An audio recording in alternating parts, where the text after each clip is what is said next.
toutes et à tous, bienvenue dans l'Instant Vitalité, notre rendez-vous santé, bien-être et harmonie avec la nature.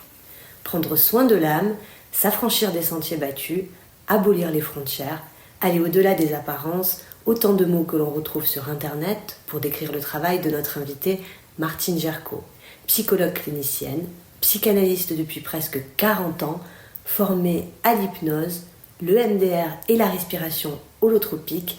Elle est également autrice du livre « Une psy parle aux esprits », publié par Mama Édition, nous, ces esprits, qui cherchons à donner un sens à nos vies. Une véritable exploratrice du monde de la psyché. Martine, bonjour. Bonjour Ludivine. Et merci de m'accueillir chez vous ici à Carnoux. Je sais que vous êtes très présente dans la presse. On vous retrouve notamment dans Psychologie Magazine en tant que spécialiste de la respiration holotropique. Dites-nous de quoi il s'agit. Alors la respiration holotropique, c'est une approche extrêmement riche qui a été créée il y a maintenant presque 40 ans par un psychiatre américain d'origine tchèque qui s'appelle Stanislas Grof. Et la respiration holotropique, c'est une approche qui conjugue une respiration hyperventilée, rapide, profonde, accélérée. On inspire et on expire par la bouche, on inspire en gonflant le ventre, on expire en le creusant au maximum. Et cette respiration est accompagnée par des musiques très évocatrices et des musiques qui vont venir stimuler la respiration. Et on respire sur ce rythme jusqu'à ce que l'on sente que notre conscience s'ouvre.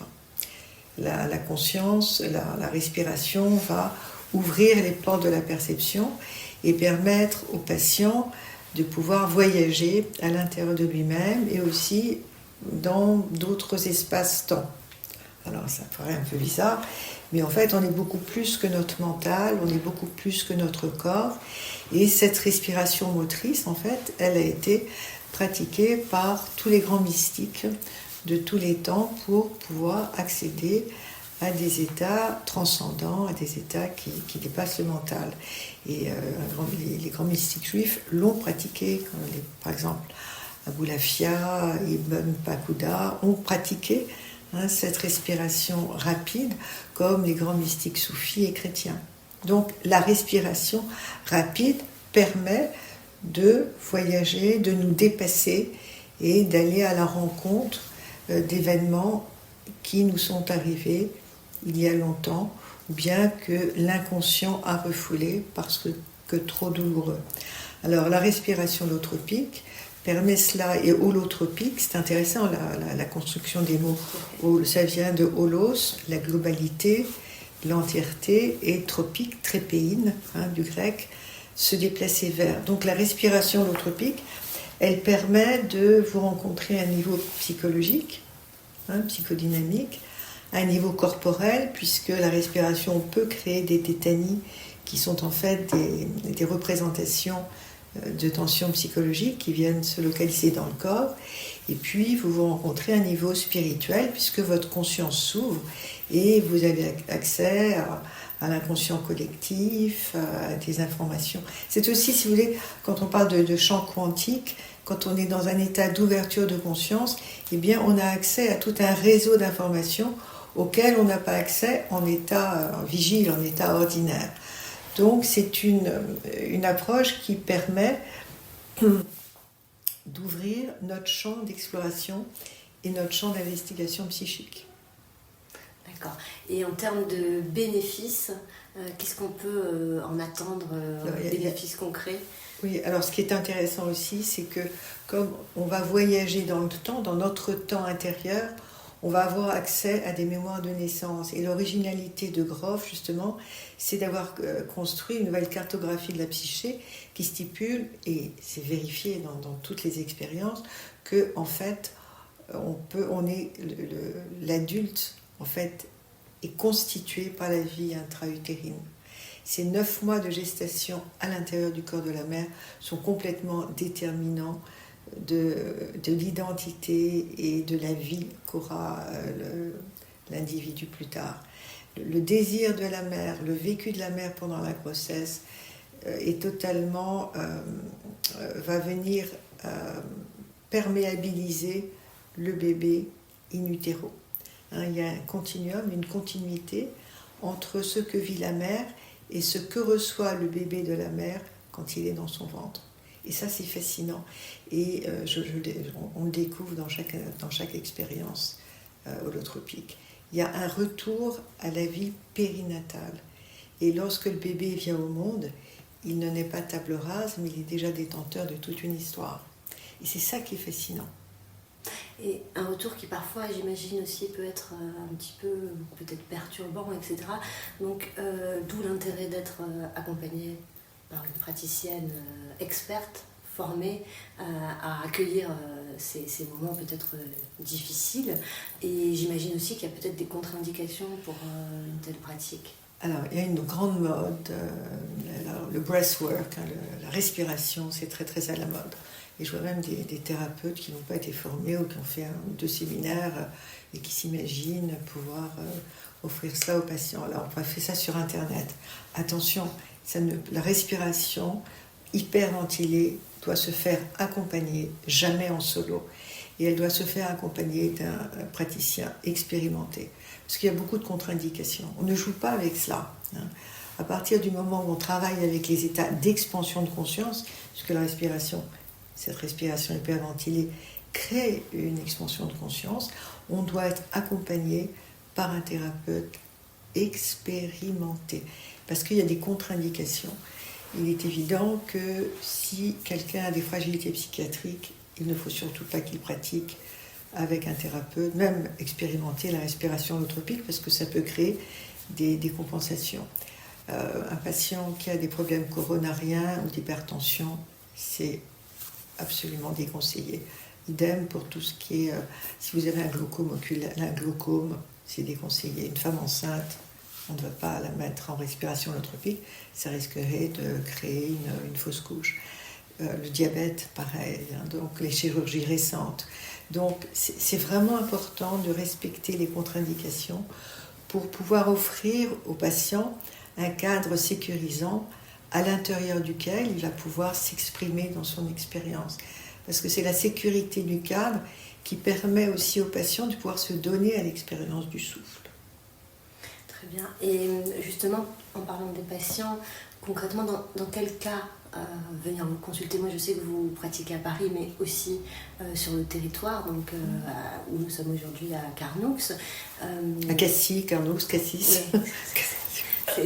Et finalement, dans quel cas concret venir vous voir? Alors, on vient me voir ici pour des séances individuelles, donc je ne pratique pas uniquement que la respiration holotropique, même si c'est mon dada et j'adore cette approche parce qu'elle permet à l'individu de se rencontrer sur tellement de niveaux. Et puis ça ouvre aussi à la créativité parce qu'on va découvrir des strates de nous-mêmes que l'on n'a jamais pu explorer en thérapie verbale, hein, puisque la thérapie verbale ne va pas au-delà d'un certain âge, hein, puisqu'il y a une espèce de refoulement, hein, de la mémoire a été refoulée. Donc ça permet d'ouvrir des portes. Et ça permet aussi de pouvoir se découvrir en tant qu'être nouveau. Ça permet de découvrir des capacités artistiques que l'on n'avait pas. J'ai eu beaucoup de patients qui, après plusieurs séances de respiration holotropique, ont réalisé qu'ils n'étaient pas du tout où ils devaient être dans leur travail. On changé de boulot, on fait du théâtre, on sont devenus artistes, peintres, écrivains, psy aussi. J'ai beaucoup de patients qui sont devenus psy. Ça permet, puisque c'est aussi une approche émotionnelle, hein, on va exprimer nos émotions, ça ouvre des portes et ça nous ouvre à qui nous sommes vraiment. Et c'est ça que j'aime, parce qu'il n'y a pas la retenue qu'il peut y avoir dans une thérapie uniquement par la parole, parce qu'on est des êtres de mots, mais on est aussi des êtres de corps. Et ce qui est important, c'est qu'il y ait une alliance corps, esprit, corps et mots. Et puis les émotions, on est constitué d'émotions. Donc pouvoir s'autoriser à crier dans un groupe, à s'exprimer, à dire je, hein, à éradiquer les il faut que, je dois pas, c'est extraordinaire. Hein, c'est se permettre de laisser advenir qui nous sommes. Alors la respiration holotropique se pratique en individuel et aussi en groupe. Donc j'anime des stages. Donc, pour l'instant, les stages ont lieu à Provins, tous les 2 mois, tous les 2-3 mois. C'est à côté de Paris, dans un très très bel endroit. On travaille beaucoup dans la nature aussi, parce qu'il la nature est très très porteuse. Et puis aussi la notion du groupe, le groupe aussi permet à l'expérience de se développer de façon beaucoup plus importante que lorsque je pratique la respiration holotropique en individuel. Le groupe, c'est très porteur, il y a cet égrégore, cette matrice qui va donner à chacun sa puissance. Je sais aussi que vous êtes une personne très intuitive. Là, vous avez toute une palette d'outils dont vous nous avez parlé. C'est ce qui fait votre particularité. Quand une personne va venir vous voir avec une demande, peut-être la respiration holotropique, mais vous conseillerez peut-être autre chose, un autre outil. Vous avez vraiment aussi une vision qui vous est propre. Et je sais que vous voulez, sur votre site psyemergence.com, vous indiquez vouloir créer un pont entre la psychanalyse, la psychologie et l'approche corporelle pour une psychanalyse élargie. Alors, pour un public qui nous écoute, qui n'est peut-être pas averti dans le domaine, est-ce que vous pouvez nous expliquer ? Alors moi, je suis donc psychologue clinicienne de formation universitaire et psychanalyste. Et puis, après, je sentais depuis toujours depuis le début de ma pratique, que quelque chose manquait. Et que je me suis toujours intéressée à la spiritualité, à l'ésotérisme, au monde invisible. J'avais un grand-père qui était un talmudiste et kabbaliste et qui me parlait beaucoup des mondes invisibles, de la lumière, d'une forme de magie, et qu'il y avait quelque chose d'autre à l'œuvre dans l'univers. Et la psychanalyse, pour moi, a rempli beaucoup de fonctions.